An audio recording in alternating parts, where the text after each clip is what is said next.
People say that cardio kills gains. They tell you that if you start running, all your calisthenics progress will just evaporate and you'll turn skinny fat. That is total nonsense. Unless, of course, you're training like a marathon runner. The problem isn't the cardio, it's how you're doing it. Most athletes do it wrong, killing their strength and recovery. But what if I told you that the right kind of cardio can actually make your muscles grow? That it can help you do more reps and recover faster between sets. In the next few minutes, I'm going to give you 4 specific types of cardio that won't just preserve your size, but will turn you into an explosive machine. And that 4th option, that's the one that will save your joints from falling apart. Look, it's simple. Without fuel, your endurance, even the most powerful engine, your muscles, is useless. A good gas tank means you can perform more quality reps before your form breaks down. And more quality reps equals more hypertrophy and strength. Explosive cardio activates the same fast twitch muscle fibers you need for the front lever, the planche, or box jumps. Plus, it flushes out lactic acid so you're not walking around like a robot the next day. Let's get to business. First on the list is the king of cardio, sprints. Forget about jogging in the park. Look at Olympic sprinters. They look like bodybuilders. Why? Because sprinting is strength training in disguise. It's pure physics. To accelerate your body to max speed, your legs need to generate massive explosive force with every step. This activates fast twitch fibers, the ones responsible for power. Sprinting teaches your nervous system to turn on instantly. This translates directly to calisthenics, explosive pull-ups, muscle-ups, box jumps. You become sharp, fast, and dangerous. Here's the plan. Don't run for an hour. For beginners, 6 to 8 rounds of 20 to 30 second sprints with 60 to 90 seconds of walking in between. For intermediate, 8 to 10 rounds of 30 seconds, rest for 60 seconds, keep the effort at an 8 or a 9 out of 10. For advanced, hill sprints or stairs, 20 to 30 seconds sprinting up, 90 to 120 seconds walking down. Do this session 1 or 2 times a week after strength training or on a separate day. Never before a heavy legs day.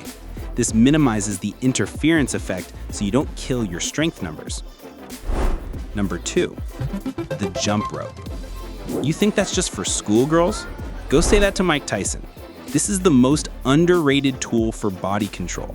In calisthenics, we often forget about the legs and ankles. The jump rope makes your ankles bulletproof and your calves made of steel. Why do you need this? Stability. If you want to do pistol squats or complex balance moves, you need a foundation. The rope gives you that balance and coordination. You learn to control your body in a rhythm. Plus, it's low-impact cardio, if you jump correctly, on your toes. The plan? For beginners, 5 minutes. 30 seconds jumping, 30 seconds rest. Basic 2-footed jumps. For intermediate, 8 to 10 minutes alternating steps like the boxer step, using the same interval format. For advanced, add double unders and sprint intervals. 20 seconds work, 40 seconds rest. Go for 10 to 12 rounds. This combines perfectly with strength training without stealing resources from muscle growth, as long as you keep it around 10 to 20 minutes. Third, the exercise everyone hates, the burpee. The burpee is that friend who tells you the hard truth to your face. You don't like it, but you need it. It's not just cardio. It's a push-up, a squat, and a jump all in one package. It is functional strength in its purest form. Many people do them sloppy, just flopping onto the floor. That is a mistake. Make every rep clean. Control the drop, explode on the way up. This teaches your body to work efficiently, even under wild fatigue.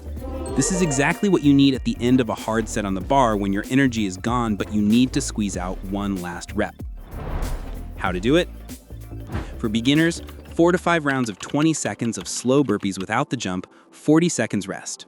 For intermediate, 6 to 8 rounds of 10 to 12 controlled burpees, rest 60 seconds.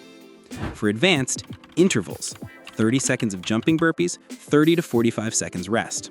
You can mix this with the jump rope or sprints in a circuit. Explosive intervals help maintain lean muscle mass, especially if you layer them on top of strength training, not instead of it. If you don't feel a little sick at the end, you did not work hard enough. And finally, number 4, the secret weapon for recovery and upper body size: swimming. Calisthenics puts a huge load on your joints, wrists, elbows, shoulders. Gravity is relentless. Swimming is the only cardio that completely removes the impact load. You are training in zero gravity. But don't think it's easy. Water is 800 times denser than air. Every movement is overcoming resistance. This builds incredible endurance in your lats and shoulders without destroying your joints. Plus, hypoxic training, holding your breath, increases lung volume. More oxygen equals better performance on land. How to do it?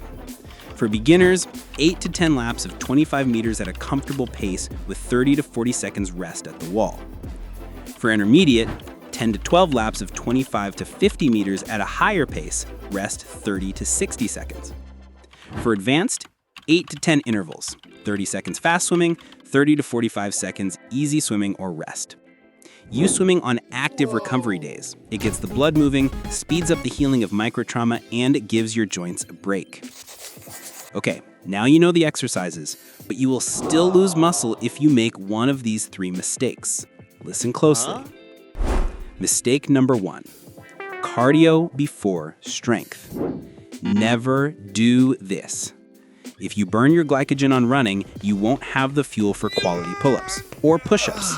Your strength numbers will drop, which means the stimulus for muscle growth disappears. The fix?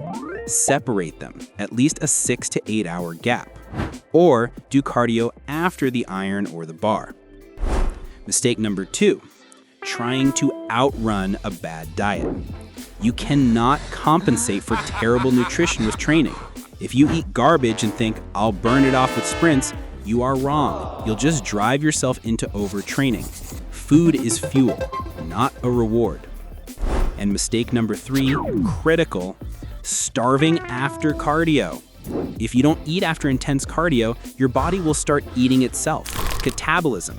You need to throw in protein and carbs to stop the breakdown and start recovery. If you're cutting weight, maintain a deficit throughout the day, but never starve yourself after a hard session. Cardio isn't the enemy. The enemy is laziness and stupidity. If you want to be lean, functional, and strong, you need a heart capable of pumping blood to those muscles. Here's a simple 7-day challenge to test everything from this video and feel the difference yourself. Day 1, strength calisthenics, push-pull core, plus 10 minutes of jump rope at the end. Day 2, sprints, 20 to 30 seconds work, 60 to 90 seconds walking, 6 to 8 rounds. Day 3, rest or a light walk for 30 to 40 minutes.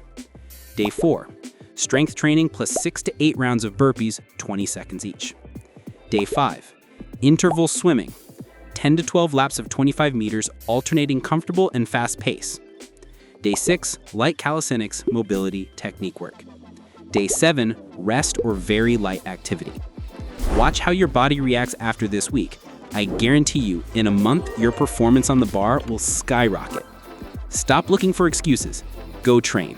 If you made it here, you're already different from most. Subscribe and I'll show you what's next. This is Gravity Bro.